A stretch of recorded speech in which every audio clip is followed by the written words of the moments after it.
Hello viewers, আজকে আমি বিএমটিভি নিয়ে হাজির হয়েছি আপনাদের সাথে। আবুল কাশেম রুমন। আমাদের প্রত্যেকের গড়ে কোমলমতি শিশুরা আছেন, স্কুল কলেজ পড়ুয়া শিশুরা আছেন, যারা অনেক সময় আরবি সূরা শিক্ষা দিতে হয় ভিডিওর মাধ্যমে বা অন্যদের হুজুরের কাছ থেকে শিক্ষা গ্রহণ করতে হয়। কিন্তু আমি আজ আপনাদেরকে ভিডিও এমন ভাবে তুলে ধরার চেষ্টা করব যাতে আপনারা ঘরে বসে আমাদের শিশুরা এই ভিডিও দেখে যাতে সূরাগুলো খুব সহজে শিক্ষা দিতে পারে। যাকে হাজির করে যে আপনাদের সম্মুখে, তিনি হচ্ছেন সিলেটের গোলাপগঞ্জ উপজেলা লক্ষ্মণবন্দ ইউনিয়নের নিজ ঢাকা দক্ষিণ কাজীপাড়া মুসলিমপাড়া জামে মসজিদের খতিব, বিশিষ্ট ইসলামী চিন্তাবিদ হযরত মাওলানা আব্দুস শুকুর সাহেবের কাছ থেকে আমরা কোমলমতি শিশুদের এই শিক্ষাটি গ্রহণ করব। কিভাবে সহি শুদ্ধভাবে আমরা সূরাগুলো আমরা কিভাবে পর্যায়ক্রমে আমরা প্রত্যেকটি ভিডিও আপনাদেরকে দেওয়ার চেষ্টা করব। যাবার আগে আবার বলছি, আপনারা অবশ্যই বেল বাটনে ক্লিক করে রাখেন, সাবস্ক্রাইব করে রাখেন, লাইক কমেন্ট দিতে পারেন, যাতে আমাদের আগামীতে নতুন ভিডিও আপনারা খুব সহজে পেতে পারেন। চলুন আমরা ওনার কাছ থেকে জেনে নেই সহি শুদ্ধভাবে শিক্ষা অর্জন করব। আমরা এখন আমরা সূরাতুল ইখলাস তিলাওয়াত করব।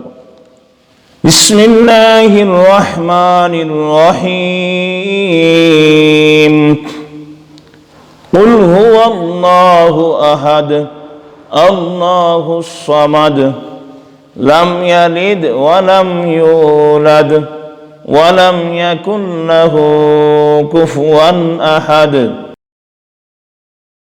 বিসমিল্লাহির রহমানির রহিম।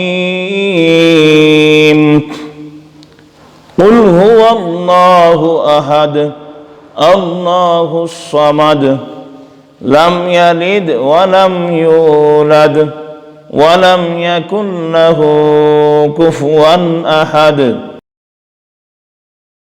বিসমিল্লাহির রহমানির রহিম। কুল হুয়াল্লাহু আহাদ আল্লাহুস সামাদ লাম ইয়ালিদ ওয়া লাম ইউলাদ ওয়া লাম ইয়াকুন লাহু কুফুয়ান আহাদ। সাদাকাল্লাহুল আযীম।